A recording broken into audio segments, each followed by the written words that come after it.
బహుజన ప్రజావీరుడు పండగ సాయన్న వీరోచిత పోరాటాలను ఓసారి అవలోకనం చేద్దాం. హెచ్సియు రీసెర్చ్ స్కాలర్ శివముదిరాజ్ అందించిన వ్యాసంతో పండగ సాయన్న చరిత్రను ఓసారి పరిశీలిద్దాం. భారత స్వాతంత్రోద్యమ కాలంలోని ఉద్యమాలు, నిజాం రాజ్యంలో జరిగిన తిరుగుబాట్లు ఒక సమాంతర చరిత్ర. ఈ సమాంతర చరిత్రలో సువర్ణాక్షరాలతో లిఖించదగిన వాడు పండగ సాయన్న. పండుగ సాయన్న 18వ శతాబ్దం చివరిలో జీవించిన ప్రజావీరుడు. 35-38 ఏళ్ల వయసులో అగ్రవర్ణాలు చేసిన కుట్రలో అత్యంత కిరాతకంగా చంపబడ్డాడు. పేద ప్రజలకు దాన ధర్మాలు చేసిన కర్ణుడిగా, తెలంగాణ రాబిన్ హుడ్గా ప్రజావీరుడు పండగ సాయన్న తెలుగు ప్రజలకు సుపరిచితుడు.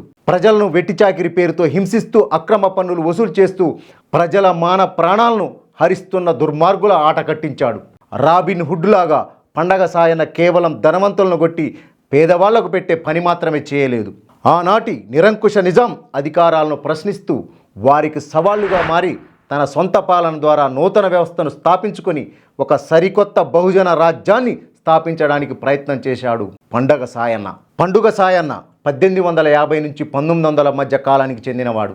అతని తల్లి సాయమ్మ, తండ్రి అనంతయ్య. అతను తెలంగాణలోని మహబూబ్నగర్ జిల్లా నవాబ్పేట మండలం మెరుగోనిపల్లె గ్రామానికి చెందినవాడు. ఇతను పుట్టినరోజు నాడే హిందువుల అత్యంత పవిత్రమైన దసరా, విజయదశమి, ముస్లింలు అత్యంత నిష్ఠతో త్యాగాలకు మారుపేరుగా జరుపుకునే పీర్ల పండుగ మొహరం ఒకే రోజున రావడం వల్ల ఈ రెండు పండుగలు చెడుపై విజయం సాధించిన శుభదినం కావడం వలన ఇతనికి పండుగ సాయన్న అని పేరు పెట్టారు. సాయన్న బాల్యం నుండే అత్యంత చురుకుగా ఉంటూ గ్రామీణ క్రీడల్లో ఆరితేరాడు.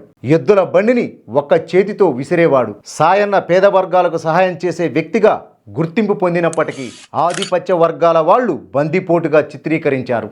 ఆ రోజుల్లో చదువుకోవడం నేరం అయినప్పటికీ రాజ్యాన్ని ధిక్కరించి ప్రజలందరికీ చదువు చెప్పించడం కోసం ఊరూరా భజన మండళ్లను ఏర్పాటు చేసి రామారావు అనే కర్ణం పంతులు ద్వారా చదువు చెప్పించాడు.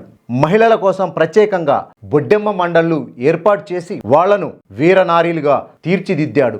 ఈ భజన మండళ్ల ద్వారా వీరగాథలను, భక్తి పోరాట గాథలను ఊరూరా ప్రచారం చేసి ప్రజలందరినీ స్వేచ్ఛ, హక్కులు, సమానత్వం వైపు నడిపించాడు.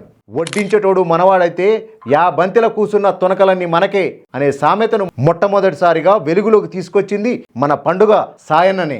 ఆకలితో అలమటించే ప్రజల ఆకలి తీర్చడం కోసం సంపన్నుల గోదాములు పగలగొట్టి ధాన్యం బస్తాలు బయటకు తెచ్చి పంచిపెట్టాడు.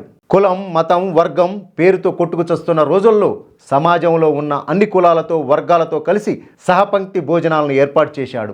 ఆడబిడ్డలకు సామూహిక వివాహాలను ఏర్పాటు చేసి వారికి బంగారు పుస్తెల తాళ్లు, కొత్త బట్టలు, భోజన ఏర్పాట్లను చేసేవాడు. కులాంతర వివాహాలను ప్రోత్సహించి కులాల మధ్య ఉన్న అహంకార గోడలను కూల్చే ప్రయత్నం చేశాడు. పాలమూరు కరువు జిల్లా కావడం, కేవలం వర్షాధారిత పంటలు పండడంతో ప్రతి గ్రామంలో చెరువులను, కుంటలను, బావులను త్రవ్వి రైతు బాంధవుడైనాడు. ఆనాడు గ్రామంలో పెత్తందారులు స్వైర విహారం చేసేవారు. దొరల ఆధిపత్యానికి అడ్డు లేకుండా ఉండేది. ఏ అధికారి గ్రామంలోకి వచ్చినా కోళ్లు, గొర్రెలు, కళ్ళు పారాల్సిందే. గ్రామాలలో స్త్రీలను అంతేకాకుండా దళిత అమ్మాయిలను జోగిని పేరుతో దేవుడికి పెళ్లి చేసి భూస్వాములు, పట్వారీలు, దొరలు వాళ్ళను కూలికి వెళ్లిన మహిళలు తమ పసిపిల్లలకు పాలు ఇవ్వడం కూడా ఆ రోజుల్లో నేరమే. పాలిచ్చే తల్లులను సైతం అత్యాచారం చేసేవారు. సాయన్న చిన్నమ్మను కూడా భూస్వాములు చెరచడం జరిగింది. గ్రామాల్లో ప్రజలు భూస్వాముల ముందు వంగి వంగి నడవాలి. వాళ్లకు ఎదురు తిరిగి మాట్లాడేవారు కాదు. కరువు కాలంలో ప్రజలు కష్టపడి పండించిన పంటలను సైతం స్థానికంగా ఉన్న దొరలు ఏదో ఒక సాకుతో జప్తు చేసేవారు. అలాగే సాయన్న పండించిన పంటను కూడా దొరలు జప్తు చేశారు. అంతటితో ఆగకుండా తమ అనుమతి లేకుండా పంట పొలంలో బావితో విన్ననే నెపంతో సాయన్న తండ్రి అనంతయ్యను స్తంభానికి కట్టేసి కొట్టారు. తమకు అన్యాయం జరిగిందని పోలీసులకు ఫిర్యాదు చేసినా ఉన్నతాధికారులు పట్టించుకోలేదు. ఈ అన్యాయాలను, అవమానాలను చూసిన సాయన్న కోపంతో ఊగిపోయాడు. ఆయనలో విప్లవాగ్నులు చెలరేగాయి. ఈ స్థితిని మార్చాలన్న తలంపు ఆయనలో పెరిగింది. ఎదిరించడానికి సాయుధుడయ్యాడు. ఫతేపూర్ మైసమ్మ దీవెనతో పెద్ద గిరన్న, చిన్న గిరన్న, ఆలంపాటి టోపయ్య, రాంపూర్ రామన్న, బండ్లగూడెం ఎంకన్న, లచ్చిరామ్ నాయక్ వంటి స్నేహితులతో కలిసి సాయుధ దళాన్ని ఏర్పాటు చేసుకున్నాడు. వీళ్లకు లచ్చిరామ్ నాయక్ అనే పోలీస్ కానిస్టేబుల్ శిక్షణ ఇచ్చాడు. దొరలను, పట్వారీలను, భూస్వాములను కొట్టి పేదలకు పెట్టడమే సాయన్న అభిమతం కాదు.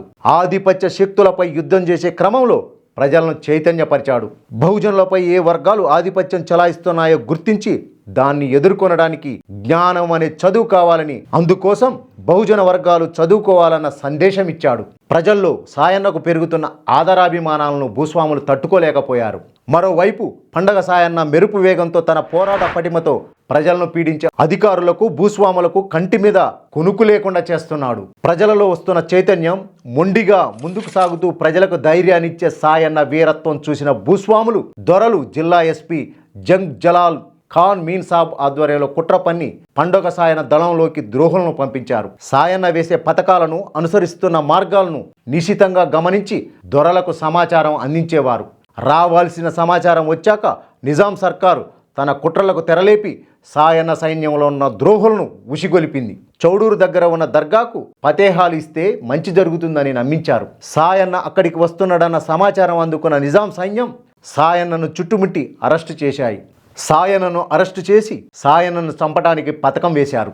వీరి కుట్రలను పసిగట్టిన సాయన్న దళం ప్రజలు పెద్ద ఎత్తున నిజాం ప్రభుత్వానికి వ్యతిరేకంగా తిరగబడ్డారు. కొందరు పెద్ద మనుషులు సాయన్నను విడుదల చేయాలని వనపర్తి మహారాణి శంకరమ్మపై ఒత్తిడి తెచ్చారు. సాయన్నను జైలు నుంచి విడుదల చేయాలని ప్రజల నుంచి పెద్ద ఎత్తున ఒత్తిళ్లు పెరిగాయి. వనపర్తి రాణి శంకరమ్మ రంగంలోకి దిగి ప్రజల పక్షాన నిలబడింది. నిజాం రాజు మీర్ మహమూద్ ఆలీని కలిసింది. పండగ సాయన్నను ప్రజల కోరిక మేరకు విడుదల చేయాలని విజ్ఞప్తి చేసింది. అతనిని వదిలివేయడానికి 10,000 రూపాయల జమానత్గా కట్టింది. ఇక ప్రజలను అదుపు చేయలేమని నిజాం సర్కారుకు సైతం అర్థమైంది. తన రాజ్యంలో జరుగుతున్న అలజడిని కట్టడి చేయాలంటే సాయన్నను విడుదల చేయడం తప్ప వేరే మార్గం లేదని గ్రహించిన నిజాం సర్కారు ప్రజల డిమాండ్కు తలవంచి మార్ మత్ చోడో, చంపకండి, వదిలేయండి అని హుకుం జారీ చేసింది. ఆ ఉత్తర్వులతో రాణి శంకరమ్మ నలుగురు పెద్ద మనుషులతో సహా పాలమూరుకు వచ్చింది. అయితే సాయన్నను ఎలాగైనా హతమార్చాలని తలచిన భూస్వాములు మరలా కుట్ర పన్నారు. మార్ మత్ చోడో అనే స్టే ఆర్డర్ను తమకు అనుకూలంగా ఉన్న ఎస్పీ మెహతీ మిన్ సాబ్, జంగన్లాల్, పట్వారి వెంకట్రావుల సలహాతో ఆర్డర్లోని మార్ తర్వాత విరామ బిందువు నుంచి మార్ మత్ చోడో అని మార్చివేశారు. దీని అర్థం ప్రకారం చంపండి, వదలకండి అని ఈ ఉత్తర్వులను వెంటనే అమలు చేసి సాయన్నను పాలమూరు జిల్లా కేంద్రంలోని వీరన్నపేటకు తీసుకువచ్చి తలారి వెంకన్న చేత సాయన్నకు మరణశిక్ష విధించారు. 1890 డిసెంబర్ 10న సాయన్న తల నరికి జిల్లా కేంద్రానికి దగ్గరలో ఉన్న తిరుమల దేవుని గుట్టపైకి విసిరేశారు. ప్రజలు ఆగ్రహంతో ఎస్పీ కార్యాలయంపైకి రాగానే జనాగ్రహాన్ని చూసిన ఎస్పీ గుండెపోటుతో చనిపోయాడు. నాగిరెడ్డి, వెంకట్రావు, పెద్దిరెడ్డి రామరెడ్డి తదితర భూస్వాములు దావత్ చేసుకుంటున్న ప్రభుత్వ వసతి గృహాన్ని వేలాది మంది ప్రజలు చుట్టుముట్టి తగులబెట్టారు. అందులోనే వారు మాడి మసైపోయారు. నిన్నటి వరకు తమని కంటికి రెప్పలా కాపాడిన తమ నాయకుడు ప్రాణాలతో లేడనే విషయం తెలుసుకున్న ప్రజల దుఃఖాన్ని చూసి రాళ్లగుట్ట సైతం రోధించింది. తెగిపడిన తలను సాయన్న తల్లిగారి ఊరైన దాస్కేపల్లికి తీసుకువచ్చి దహన సంస్కారాలు పూర్తి చేశారు. ఎందరో వీరులను తనలో ఐక్యం చేసుకున్న భూమాత దిక్కులన్నీ పిక్కటిల్లేలా రోధిస్తూ తన వీరపుత్రుణ్ణి తనలో ఐక్యం చేసుకుంది. సాయన్న భార్య పేరు నర్సమ్మ. సాయన్న చనిపోయే నాటికి నర్సమ్మ నిండు గర్భిణి. రామమ్మ అనే బిడ్డకు నర్సమ్మ జన్మనిచ్చింది. పండుగ సాయన్న కథను నేటికి దర్శనం మొగలయ్య వంటి భిక్షుక గాయకులు 12 మెట్ల కిన్నెరపై వీరోచితంగా గానం చేస్తారు. పండుగ సాయన్న మరణించిన రోజును మర్చిపోకుండా వేలాది మంది ఆయన సమాధి దగ్గరకు వచ్చి నివాళులు అర్పిస్తారు. జయంతి ఉత్సవాలు జరుపుతారు. అతని చరిత్రను ఇప్పటికీ సజీవంగా ఉంచింది సంచార జాతుల, దళిత, బహుజన కళాకారుల కంటాలే. వీళ్ళు ఊరూరా తిరుగుతూ సాయన్న చరిత్రను గానం చేస్తారు. వేలాది మంది ప్రజలు ఆయన సమాధి వద్దకు వచ్చి నివాళులు అర్పిస్తారు. ఆయన సేవలను స్మరించుకుంటూ విప్లవ గీతాలు పాడుతూ సాయన్నను స్మరించుకుంటారు. వివిధ కార్యక్రమాలు, సభలు, ర్యాలీలు నిర్వహిస్తూ సాయన్న ఆత్మవిశ్వాసాన్ని, ధైర్యాన్ని, ప్రజాప్రేమను కొత్త తరాలకు చేరవేస్తున్నారు.